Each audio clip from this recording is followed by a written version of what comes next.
Welcome to the Blueprint. I am so grateful today to be joined by my new friend, Chance Thompson. He is co-creating a circular and creative economy for change makers called the Viriverse. This world helps you manifest self-sustainability and practice regenerative leadership so that you can develop prosperity both personally and professionally.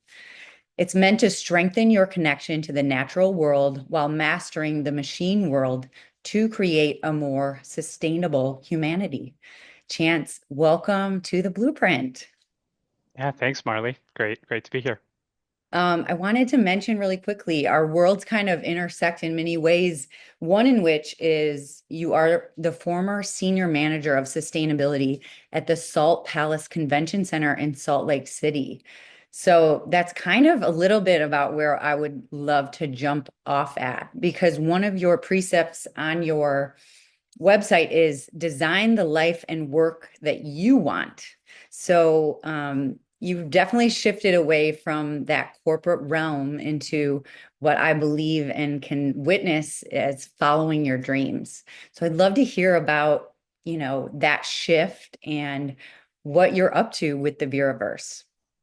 Yeah, it's always a pleasure to get to kind of reflect back on that part of my life, my career, because the work we did in the sustainable event space and specifically in Salt Lake, um, it's it was as like transformative and impactful and as good for me as anything I've ever done. Probably the most, important professional thing I've ever done. Um, and the shift that took place, there's a lot of things, but it really comes down to 2020 actually, and COVID hit the events industry, and I found out right around that time, close to when we started working from home, that I was about to become a parent.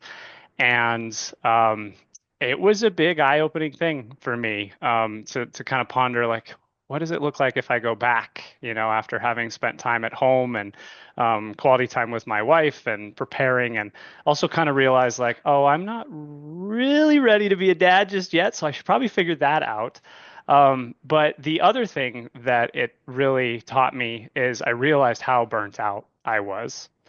And this is a moment for me to celebrate kind of the people in that building, because there was a great culture there of like helping and supporting each other and whatnot. But the thing that can be kind of inherent in events is just the hours are long, they're big, right?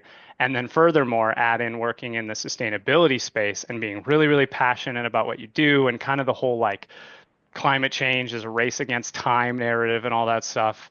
And I was just kind of cooked. I didn't have a lot left in the tank, and I knew I needed to do some healing work.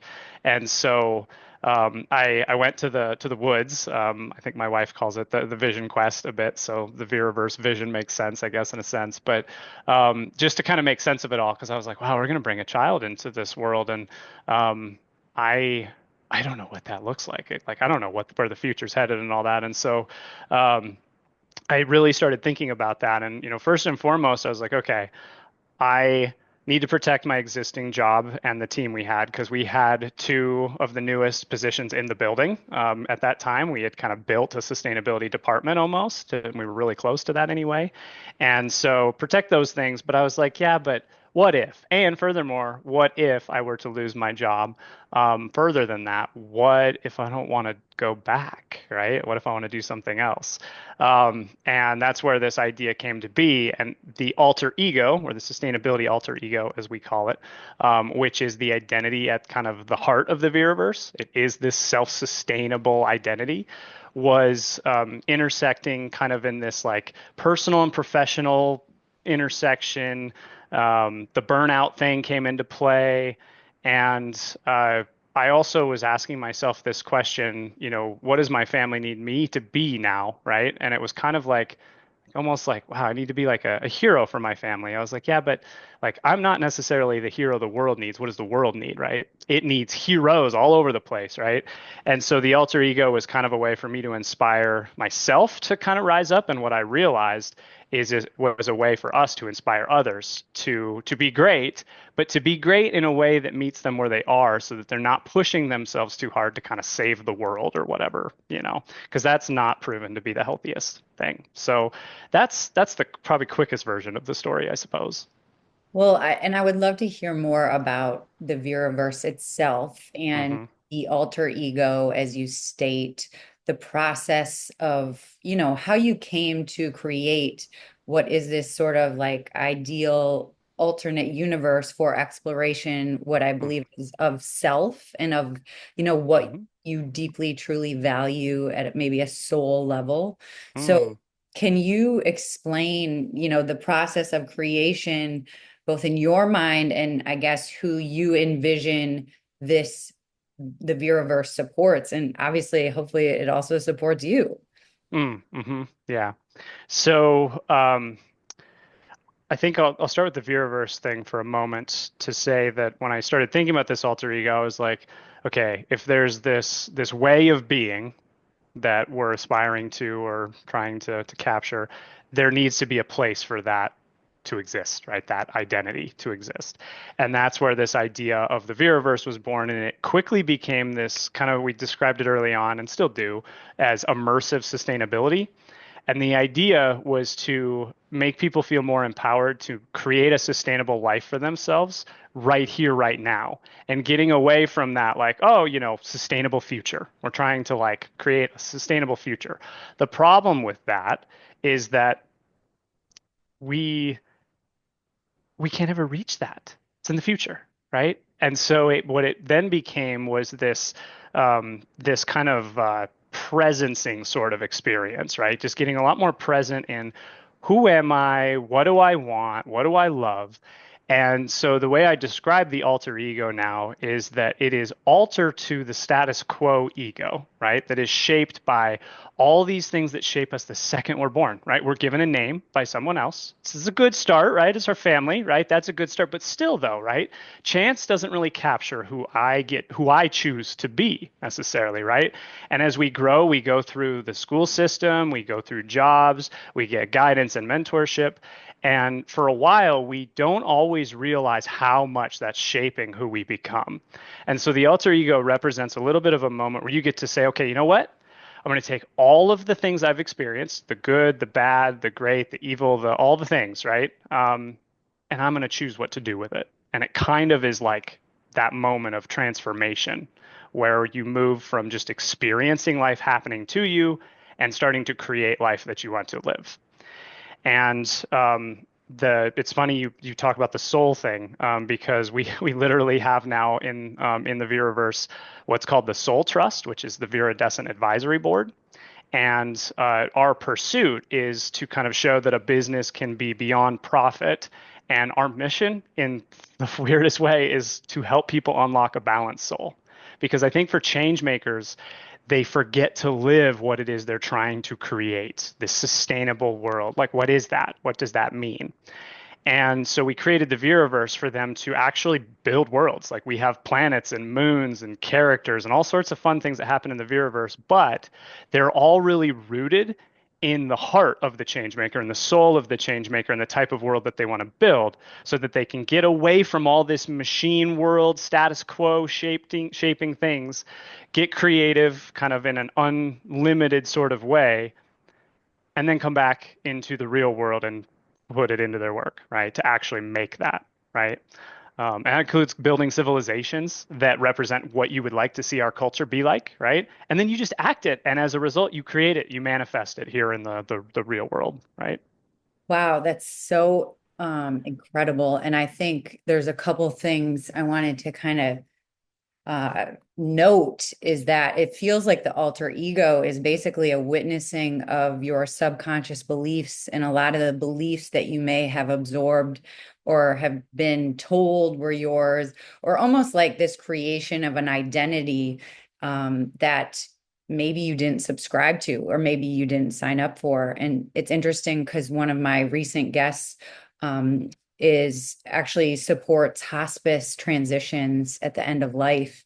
And one of the biggest regrets is basically living someone else's life, living a life that you were prescribed to without ever really asking yourself what you actually want.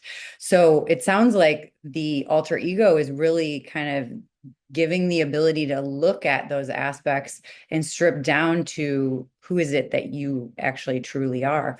And I think knowing that one of our big challenges is this visioning of the most optimal future is a better future, better systems, different ways of imagining the economy. I love that you can create your own Viriverse, your own universe with these more idealistic and soul connected, visions and visuals. And, I know you also do a lot of work in nature immersion. And obviously, when you were asking yourself these big questions, you took them to the woods. So, how do you kind of marry these two worlds, the obviously very digital world of the Viriverse and creation, which I love because it's also like that connectivity to imagination and play and joy and bringing the vision of a new earth into reality. But I guess how do you sort of approach these two things, which I imagine you both hold with a lot of reverence? Reverence is a good word. Yes, I do. Yeah. It's a really interesting thing to explore at this current moment because we when we first started, it was a like virtual platform, but so much of what I was drawing my inspiration, what I was like writing and designing our sustainability comics and things like I was out in nature doing that stuff, right? And we use the digital tools, the virtual tools to kind of build because it's a way it's accessible, right? All over the world, people can tap into it. So, but I mean, literally, like Viridescent as a business was formed with a handshake between me and Jake on the trail of Big Creek Lake in Montana, backcountry adventuring, right? Which is where we now host our nature retreats. And so it's always been this intermixing. I mean, it's literally in the logo. There's the machiney, polygony, sort of techie side, whatever, systems side, and then there's the natural side, right? And our that is exactly what we're looking to do is to kind of merge or integrate is probably a better word, the natural world and the machine world together in something that actually makes sense. Because right now it doesn't make sense, right? They work opposite each other. At least the machine works opposite of nature anyway, in a lot of ways. Doesn't mean it doesn't have the potential and that there aren't good things happening in sustainability, right? But it's so far away from I think what it is we need. And so then as for the individual person, I guess the journey that I've been on and that I think everybody stepping into their alter ego has to go through is I think a lot of change makers, certainly myself, we have a desire to just go live in the cabin in the woods, right? I'm out. I'm just out. I'm just gonna go be. I just want to go exist. I'm done It'd with be this. so much easier, right? It would be great. And maybe it's not just me, right? Maybe it's an eco community, right? And some people are doing that. And actually, that represents some of the change we aspire for. However, I think the thing about the Viriverse that has become kind of unique is that it is so like away from the rules of like reality that it like even going into nature and doing things like when you're in the natural world, a change maker will often find themselves just feeling sad about like, oh, I see litter, right? And like whatever, and then they get distracted and they start thinking about work and you're not just there, you're not present, right?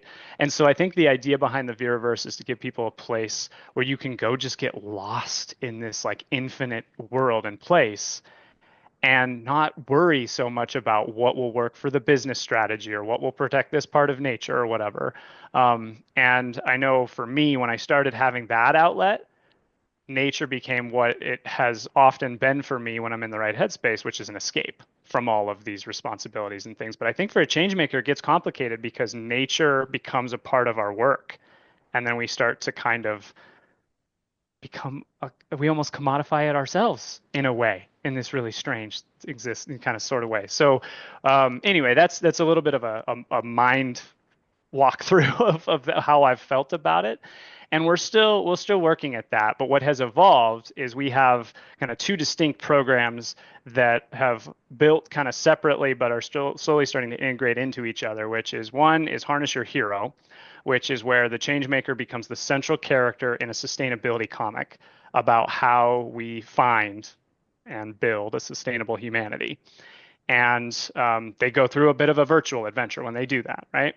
The other thing we have is we have our immersive sustainability nature retreats, which is where you take what you got in alter ego or in Harness Your Hero with your alter ego, and you go out into nature with it, right? And you start to think about like, what is my relationship with this rock in my hand, right? And you touch and you feel, and you have your alter ego guiding you in real creative and interesting ways.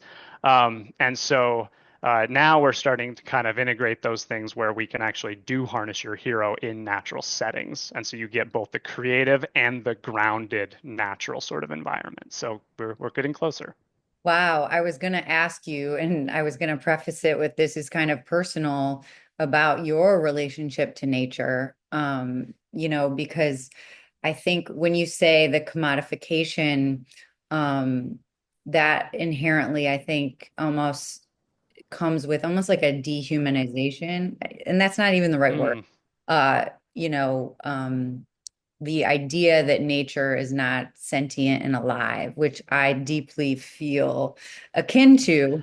And so I think I personally feel like when we have a real depth of relationship with the various aspects of nature, whether that be, the water, the lake, the trees, the mycelium, the soil, do you feel that type of a sentience and like connectivity to, those aspects of nature in ways in which, you honor them as beings of their own volition? So I have kind of gotten to the place. I mean, you touched on the soul in connection to the alter ego, and here as of late, I've realized just how much it's elevated my spirit.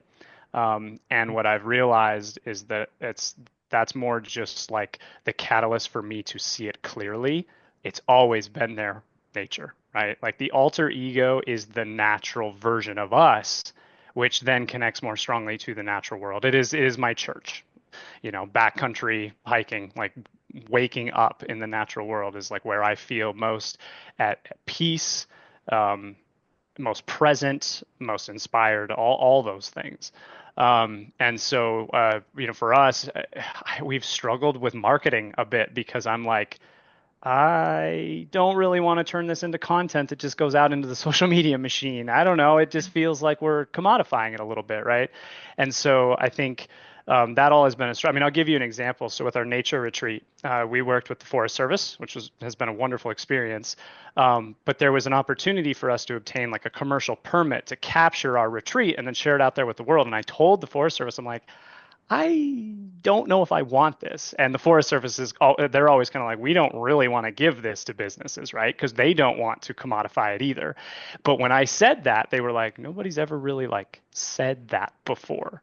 Like, so how are you going to market? I'm like, I don't know, but I want to go even one further and not even tell people where we're going. It's just that we are going, right? We're going into the wilderness, but you don't get to know where because we don't want to commodify these places that make so much Sure. like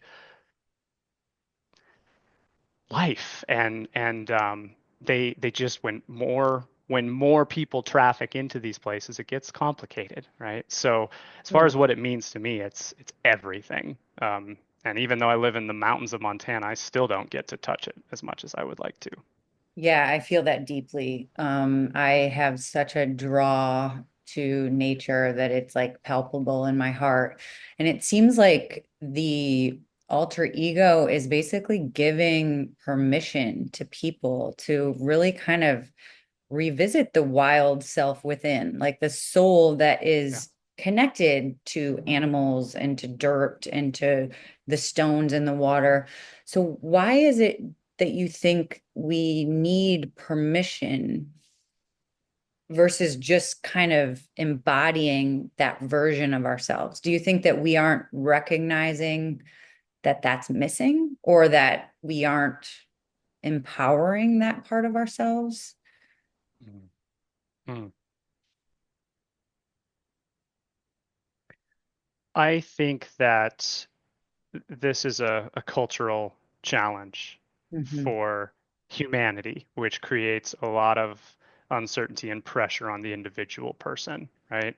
Like, go look up the Di Oxford Dictionary definition of nature. It basically says everything that is outside of human. It's Mm. like, what? Like, Yeah. yeah. So there are some really big, high level parts of the way that humanity has developed that pull us away from nature. And if you think about it, it kind of makes sense because nature's where we're most vulnerable. And so I often think about it as like we've built walls between us and nature, right? And you can Yeah. take that to shelters from the get-go, but we've gotten better and better and better at it. And even as a backpacker, there's all these fancy little tools and tricks and stuff that make it easier and safer and stuff for us to experience nature, especially in the wild, right? Out there with the grizzly bears, like in Montana here, right? And so I think that when you have a vulnerability to it, you have a tendency to avoid, right, or be fearful of it. And I think so much of it is rooted in our fear of the natural world. Even though we love it as well, we're also kind of afraid of it. And you Mhm. can get into a conversation about like being God fearing and nature fearing. If, you know, if nature is like where we come from, it would make sense that we might be a little afraid of that, right? It's kind of like actually the experience we have as children. We have complicated relationships with our parents. Some of it's really good, some of it's really complicated, right? Especially if there's like generational trauma happening and things like that, right? And so I think there's a little bit of that happening. But the irony is that we've kind of like innovated ourselves beyond nature, but we can't escape it. Climate change is that thing that's being like, hey, invasive humans, like you can't do this. This will not work well for you. This is your home, right? And so I think that's the what the opportunity we're giving people is to reconnect with it in a way that feels spiritual, right? Yeah. Yeah. Well, it's so interesting in Jason Hickel's Less is More, which is really about Yes. degrowth. Like Yes. I recall at in the onset of capitalism, and throughout, I think it was Descartes that really sort of made nature the enemy, or more or less that we should fear nature and nature was to be commodified as a resource. Essentially, again, I don't like to word, I'm missing the right word, dehumanizing nature, essentially othering nature, othering other types of people in ways that it seemed as if nature was something to be feared and something dangerous. Hmm. Whereas indigenous worldviews for the majority of lived human experience have sent their children out into the woods at as early as 6 years old to like find a nature spirit or an animal totem or something to make Hmm. friends with and to get Hmm. guidance from, so that they develop that relationship of safety and intuition with nature. So it's funny because this book, this most recent book, Restoring the Kinship Worldview, the way that they talk about it and repeatedly is about how really these concepts are very nuanced to the last 200 years, and that 95% of human existence didn't really believe, that nature was adversarial. And so it's amazing to recognize sort of that inherent disconnect, but also amazing to sort of name it and give people an ability to step out of their, maybe their current job, which maybe is associated with extractive practices, you know, and come into the Viriverse and reimagine themselves along with reimagining the earth and the ways that in which we come together and the ways in which we can imagine a different future. Now, I know your alter ego is the wolf, which Hmm. I deeply resonate with, but I would love to hear about the wolf, what the wolf means to you, and are all the alter egos animal totems, or Hmm. like what is the alter ego sort of Yeah. um creation process, if you Yeah, will. yeah. So actually the wolf or the animal is just one part of the alter ego. Mm. And so yes, and it can go to be very multifaceted, but it actually is very simple at the beginning of kind of meeting your alter ego. It's just three simple questions. One, what is your animal personality, right? So mine's the wolf. Two is what is your elemental philosophy? And that's really just a favorite nature element. Mine is glaciers. And the third is what is your sustainability beacon? And that is like a kind of source of your motivation to want to make the world a better place. And mine is that every shadow has a silver lining. Um, and so, but back to kind of the original, the wolf piece. For me, the wolf is loyal and playful, and there is like a fierceness in it too, but I get a little leery of that part of how the wolf is represented. But I also, what I love about the wolf is that it has very much become a representation of like the human shadow, or being a wolf, right? Or the wolves are approaching, or whatever, right? And I get so mad. I'm like, no, do not dishonor the wolf with that level of intensity, right? The idea like Wolves of Wall Street, kind of in a way, right? Like, I don't like that. You're being mean to my wolf. And so I think for me, so much of what has come to life in this space of regenerative leadership, or what we sometimes describe as just regenerative philosophy, is this idea of being more supportive of one another. And while the wolf is like a pack animal, right, and there's like a certain sort of tribalism that can come into play with that, for me, that's only a very small part of it. I think we need to figure out how to be more um, supportive to just the whole of humanity and the way we exist in this world. And the wolf really does that for me. And then of course there is like when you think about the fierceness to be a change maker, to want to like stand up to this machine that is extracting from our earth and all that, that takes some boldness, right? It takes some confidence. Um, but for me, the best way to be fierce is also just have a heck of a lot of fun and to be playful, right? To laugh, to roll on the ground, to run for the sake of running. And that's where our creativity really comes to life, for sure. I love that so much. And to me, the wolf, I agree with that. I feel a deep connection to a wolf spirit myself. And, I see the wolf as a deeply, deeply communal being. It's Hmm. about Yeah, community and pack, and community. it's also about the highest good for all involved, which I think Mm. it's interesting because one of the first, when I had my personal spiritual awakening, I saw 22 snakes in 7 days in the middle of the city of Chicago. And they were like Whoa. tied up in balls and clumps, and it was really radical and wild. But, a lot of the animals that have been important to me are a lot of the animals that have sort of like a dark connotation in our society, which if you look through history has no real grounds.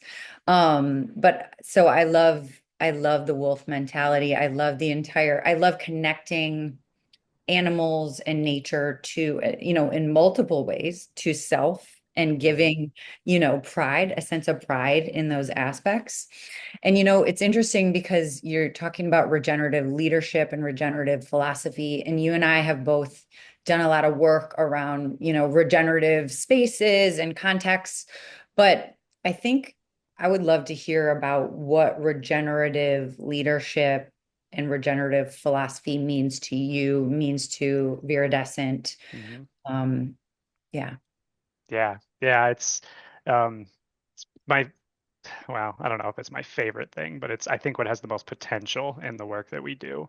So as far as how we define it, it is living, loving, and leading with nature's elements by your side is basically the MO there.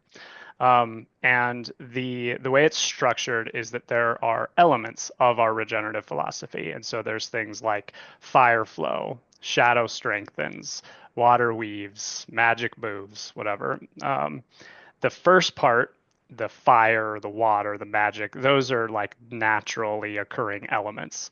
The second part is something more human, right? Like this idea of like flow or movement or like thunderous talents, right? Thunder, nature element, talents, kind of this human thing. And it allows us to dig into the ways that we move through the world in natural ways, right? So like fire flow is one of my favorites because it's kind of at the root of what we try to get change makers to assess is, are you burning bright and with belief and motivation and inspiration? Okay, great. But are you burning too hot?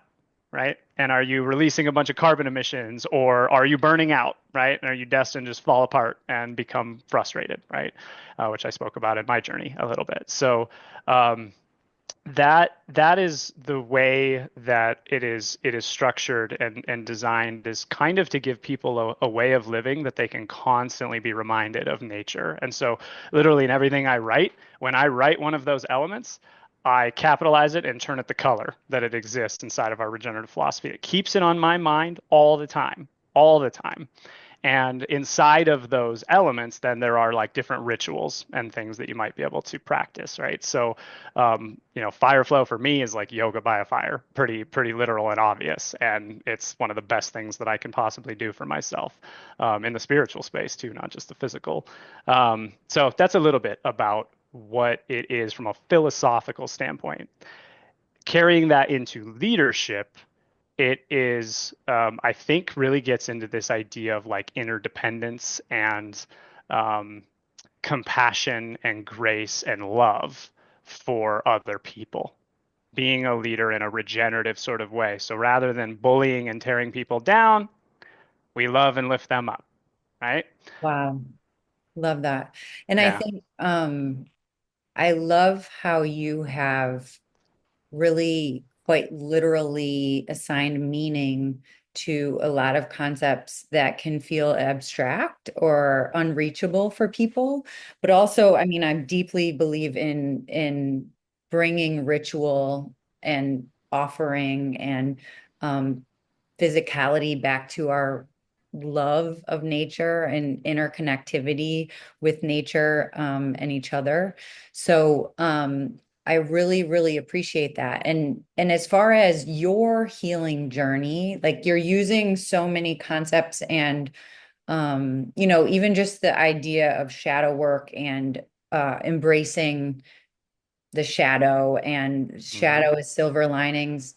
It feels apparent that you have been on your own journey was this prior to 2020, or did this all begin in tandem with 2020?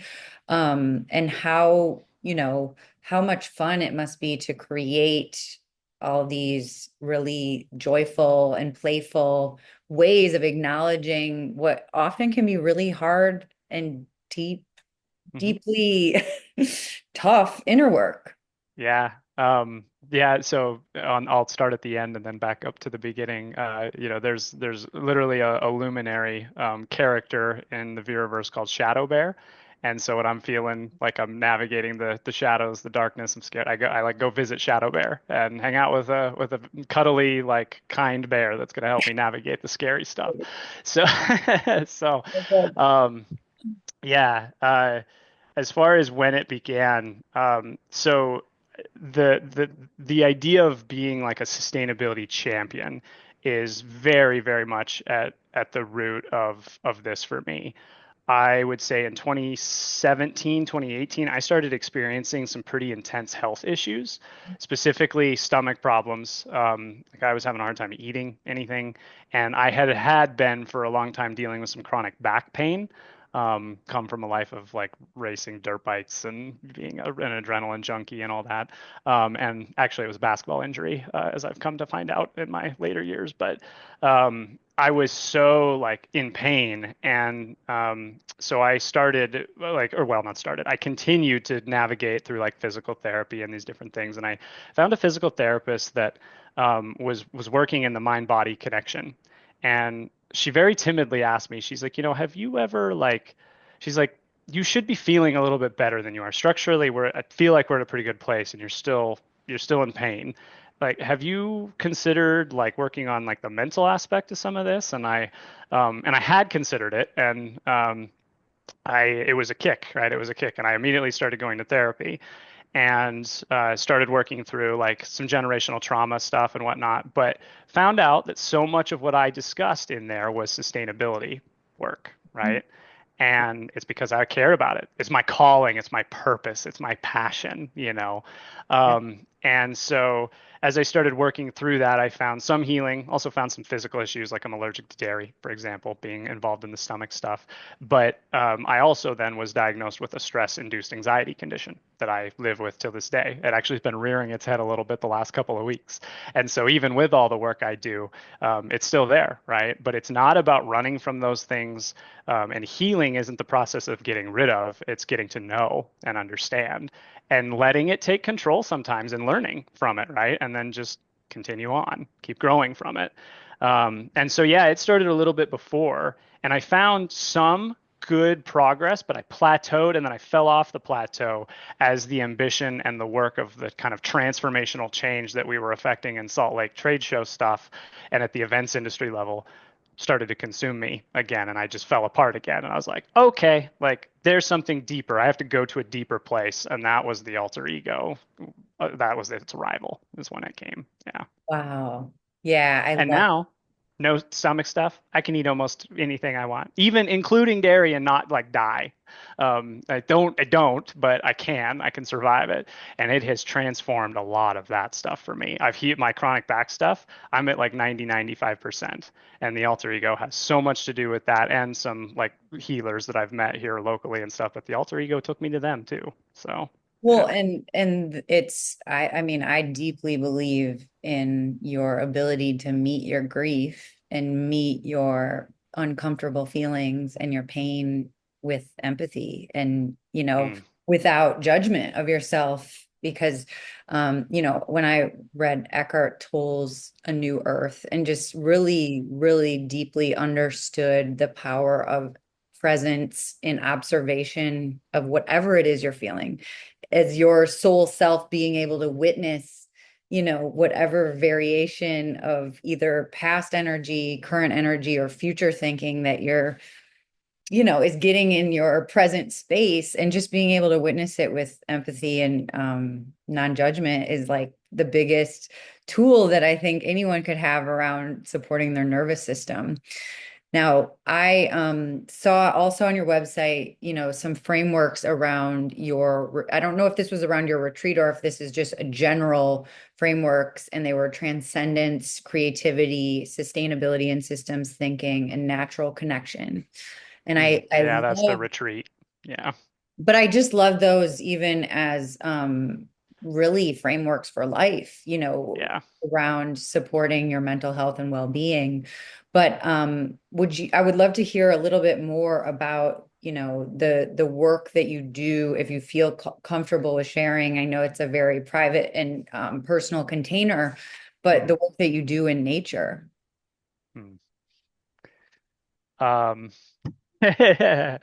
Yeah, I mean, I rub mud on my face and I cold plunge into backcountry lakes, and I've done naked yoga in the woods, and all that all that stuff.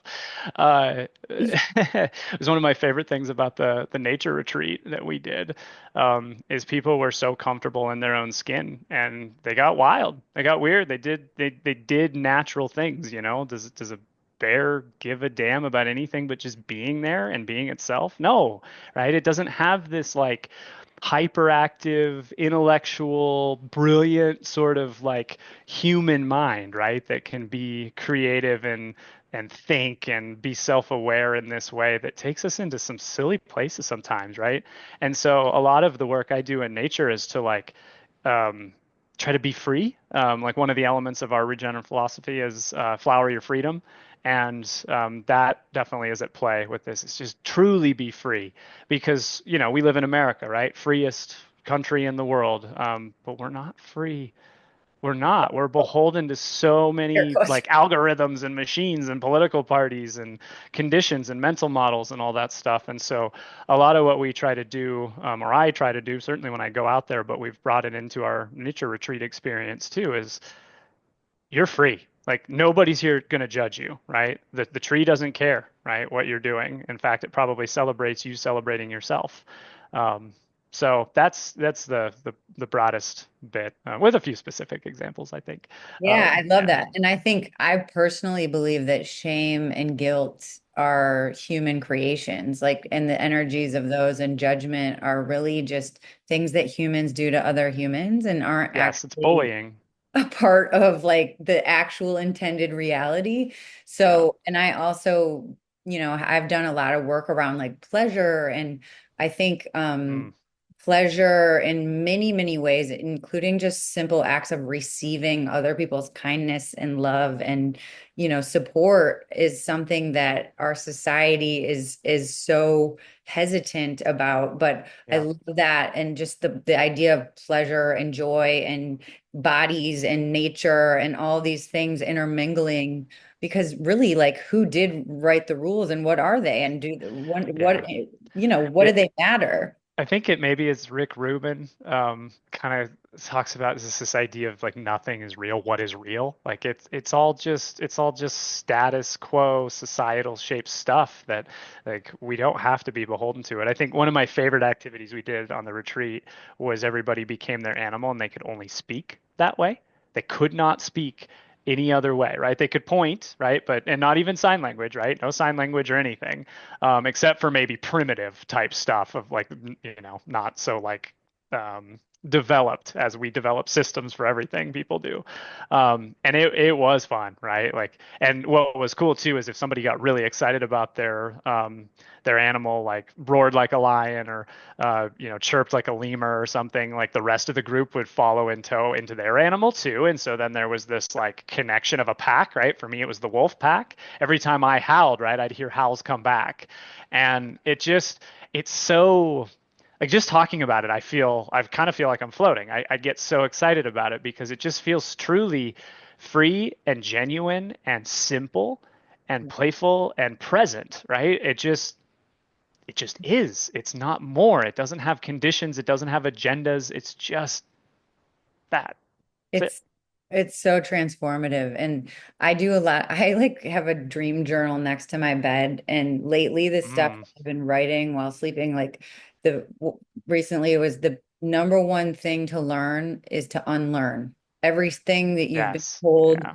Because I mean, we're seeing more with the telepathy tapes coming out is about autistic children reading their mother's minds. There's a lot coming out about telepathy and telekinesis.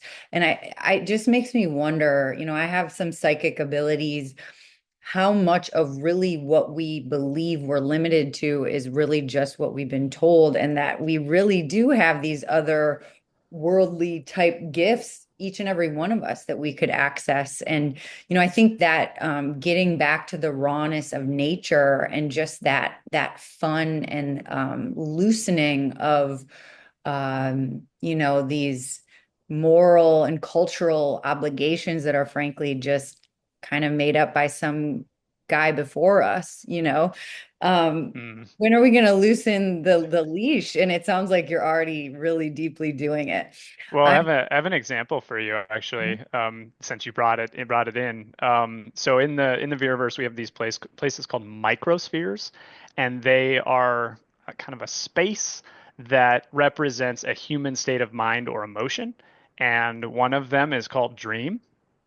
And so it's a place where it's all dreams, right? That's all that's there is just dreams. And we create a place for you to be able to create those dreams and bring them to life, right? And co-create them with people and things like that. And so it's a good example of like how we kind of mix like technology and natural. It's like dreams are the most natural thing in the human world, and they come to life in art and all that stuff, right? And that's a little bit about what we're up to, but we kind of frame it in a little bit so that people can play. And if you just want to go see what other people are dreaming about, right? That's the idea with those kinds of things. Wow, I love that. I have so many dreams of my own. I would come and build in the dreamscape. I I love that. And speaking of dreams, obviously you're seeing a lot of people's dreams and imagineering and imagination and the possibilities of a whole lot of people who are sort of unleashing their inner truth in the Viriverse. But what do you kind of believe and envision for the most optimal future for humanity out here in this, in this version of life. Or maybe this version is just already dead and we're already moving on to the new version. That's kind Wow, of what there, I'm thinking. that is, yeah, I'm actually really glad you said that because that seems to be some of the sentiment across our community that's coming to life is that there is there's an unraveling happening right now, right? We think the machine has risen up and kind of uh, put us all on a path to extinction, and maybe maybe. But what if that destruction is already kind of taking place and we're dying, something's dying, and we could potentially regenerate something more and beyond, right? It's a it's a it's a hard concept to wrap your mind around given everything that's going on in the world, not just here in our country, but just all over the place. But I like it. I like it. There's a Yeah. lot of hope in the idea that maybe we've already fallen apart a little bit, and maybe it's not quite as like it's going to get worse before it gets better. And that may be true too, but that's how regeneration works too, right? The forest burns to the ground so that it can regrow and become more resilient after, right? Um, so as far as what is optimal,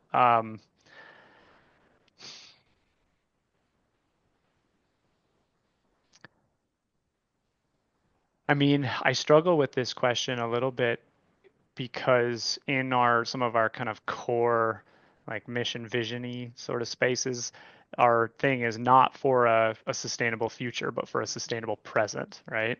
And so when I think about like the future and all that, I struggle for that, which is interesting for me because for a long time when I started doing sustainability stuff, but also going back to like high school, and being a Pink Floyd fan and this idea of the machine that's kind of bearing down on us and just consuming everything. Um, I've thought about the future for so long, and then I found out I was going to become a dad, and how do you not think about the future a little bit? But I think something turned for me, and in that process of becoming a parent where honestly, my wife deserves so much in this. She's the reason why. Kind of like, you know, your kids don't need you out there being a hero, right? They need you right here, and that then took me into this place of, my kids don't need me to put a bunch of conditions on them about what the future looks like, right? They need me to teach them how to be resilient to whatever is right there in front of them at any given moment, with potentially some big challenges coming, right? And because I think that's probably, the case, right? We've got more things to live with in a changing climate sort of world. Um, so I think the optimal future, honestly, for me, is that certainly the change maker, because that's who we focus in on, but really just any person that they feel resilient enough to whatever comes our way that we're able to live in love and not resentment, Mhm. right? And be together, not divided. That's what I see as an optimal future. And what's so beautiful about that is we can start doing that right now. Absolutely. That's so beautiful. And it's so true. Like the number one thing we can give our children is presence and just Yeah. being Hmm. there in that moment.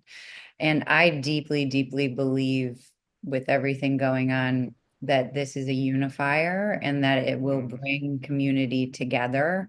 And I also feel a sense of like more hyper localization of Yeah. community where we're Hmm. kind of really protecting and being there for our neighbors and those in need, uplifting voices that use it.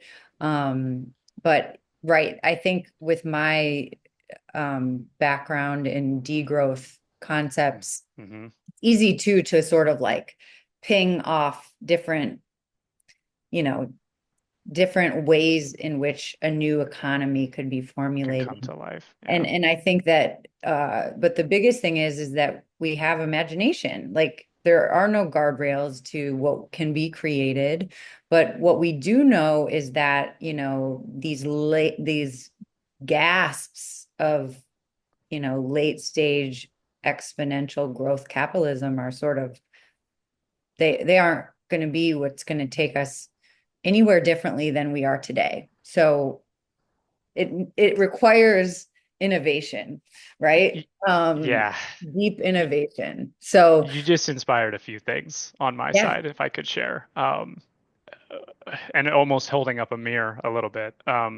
So one, you asked a question way back about like merging kind of the Viriverse in a techie sort of world, which is the machine, right? Or using the machine, you hypocritical humans, and the natural world and all that. Well, an example of this came from this hyper localization that you mentioned is for me the Viriverse being accessible from anywhere in the world is a way for people to connect and be what social media is supposed to be, which is a reason to see each other, connect with each other, build relationships. And then like our nature retreats is how we bring those people then together, right, from all over the world, right?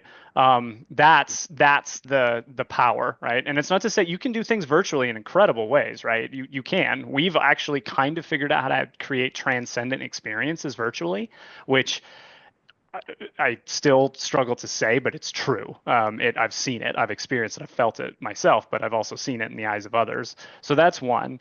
But the other thing about degrowth, so one of the most radical experiences of my life has been working a part-time job at a ski area this winter. And my job as a lift operator and a ski instructor is to either stoke the vibe on a powder day, get people pumped and excited to be shredding the gnar, as we would say, or teaching kids to ski and have fun. And it's a little mountain, locally owned, and it's a family place. And it's all it is just fun and joy. And it's free of all of this stuff that is trying to divide us and frustrate us and bear us down. And I have such a hyper presence when I'm in this.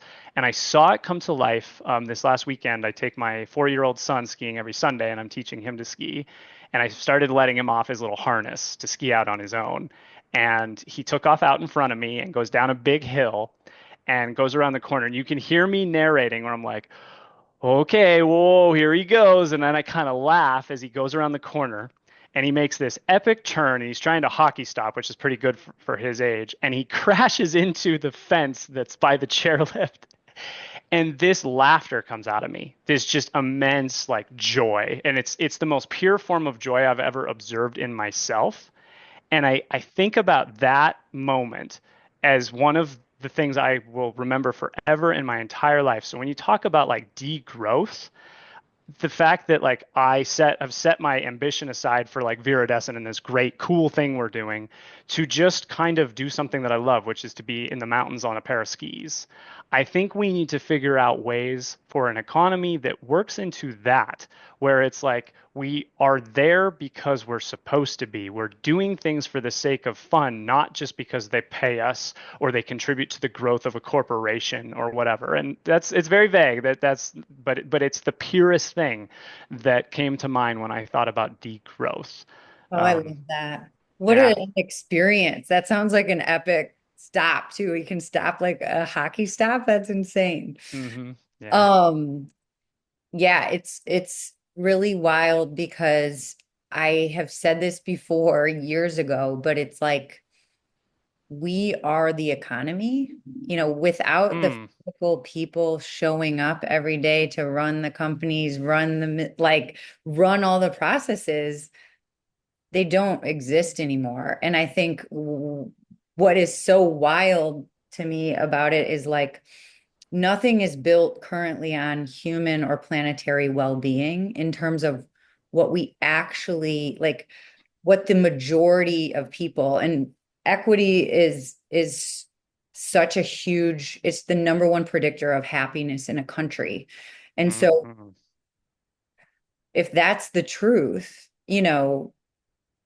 I think we have a lot of people in America who have deeply benefited from capitalism and have very, very comfortable lives from it.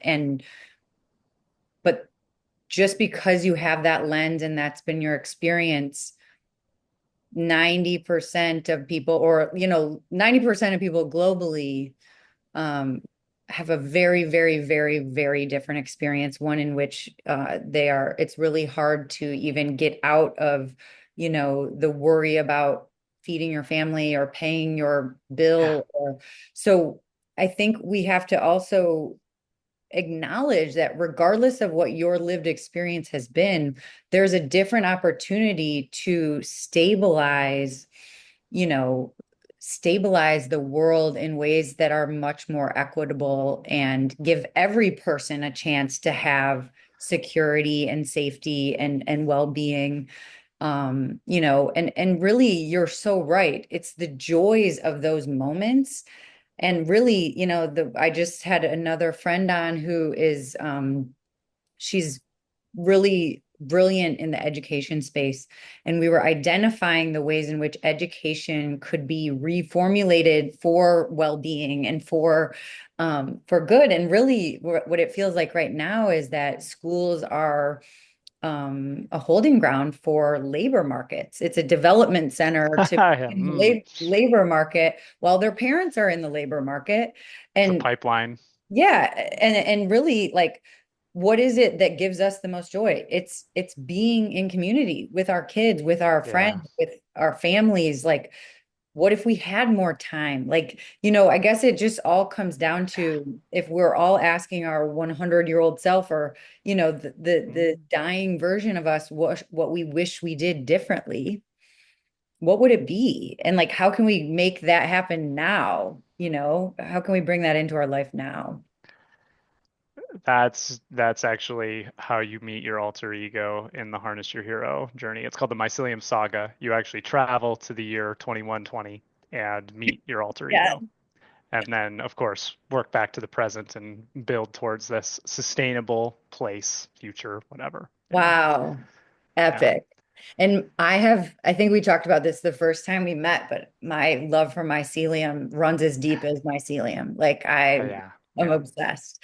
Yeah. Me too. There's so many amazing interconnections and synchronicities. Every time that I talk to you, I'm so grateful for this beautiful conversation. And I know we've been planning this for a while. I want to give you space to leave us with any final thoughts or definitely want to hear about ways that people can find you in the Hmm. Viriverse.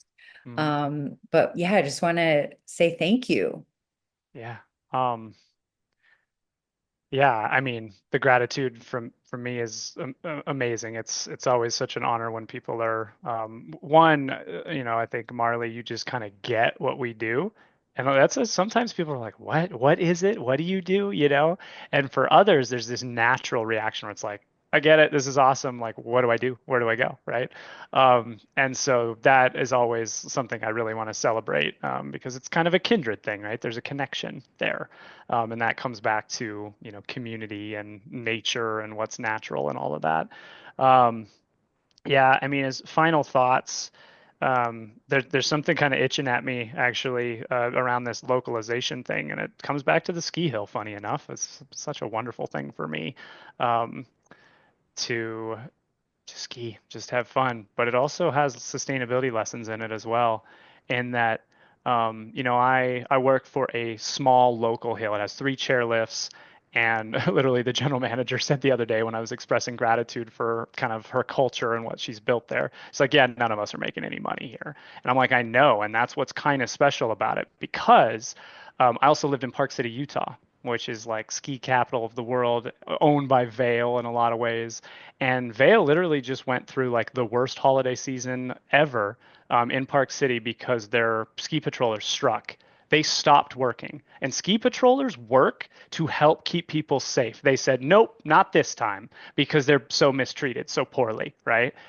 We make $15 an hour at this small local ski hill and we're all there having a blast, right? Because it's so much more authentic and genuine and fun, and it's balanced, right? The work isn't so immense and so intense. Whereas when you get into big spaces, and someone like Vale will put as many people on that mountain as possible, and then just say, "Hey, staff, figure it out. Make sure people don't die," basically, right? It's unsustainable. And it comes back to the degrowth thing too, right?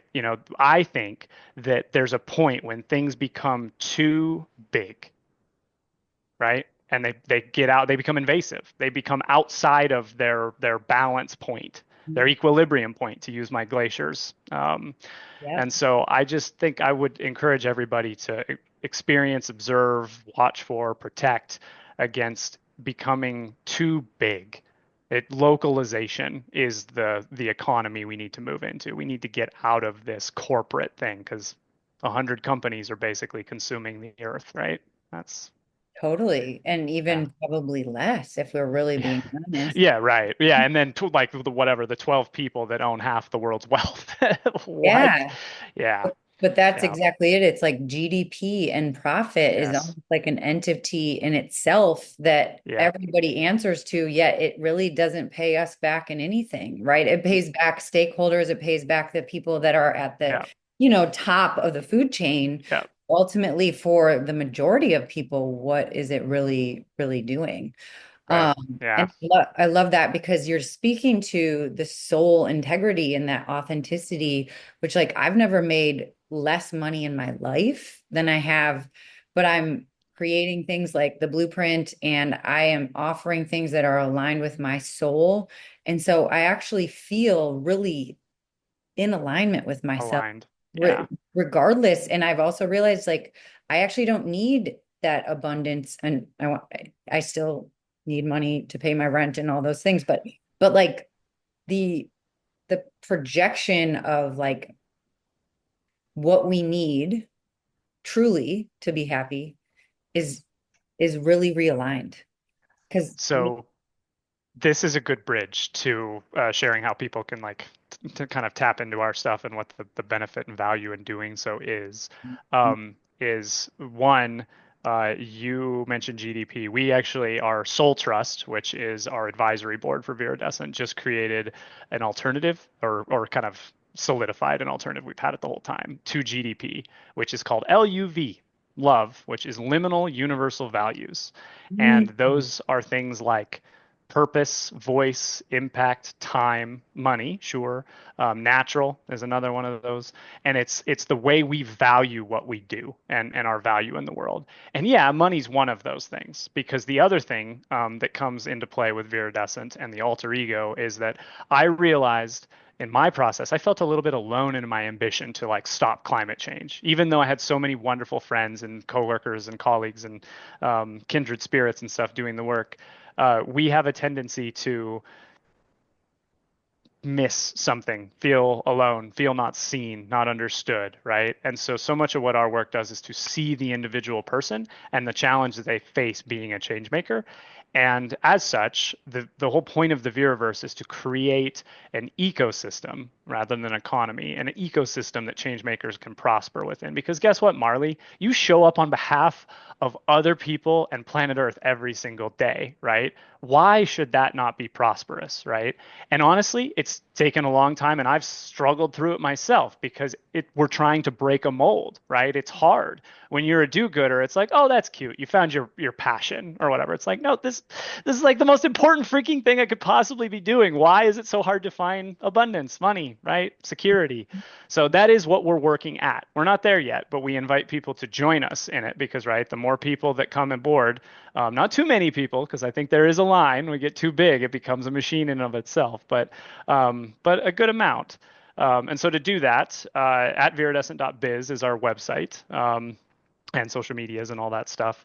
But honestly, the best way to get in touch with us is to reach out to us. And so info@viridescent.biz to just connect. And we have events and different things that you can plug into. Our website has that information and stuff. But I also just love it when people are like, "What you're doing is cool. Can we talk?" Right? And that's what we aspire to, not some like website machine that is meant to get you to click buttons and buy things, but an actual human connection that puts us together in a space live together to get to know each other. I love that so much. That's a perfect ending. And I think we'll definitely put everything in the show notes so that people can find you. But Chance, thank you so much for this beautiful conversation. What you are doing is so creative and joyful and transcendent. So thanks for sharing that with the community. And just really grateful to you. Yeah, likewise. Thanks, Marley. Thanks for watching. Hit subscribe to keep informed on these interesting conversations and introspective insights. Further, if you hit like or comment below, that supports other users in finding this content accessibly. Thanks for being a part of the Blueprint community. We look forward to seeing you soon.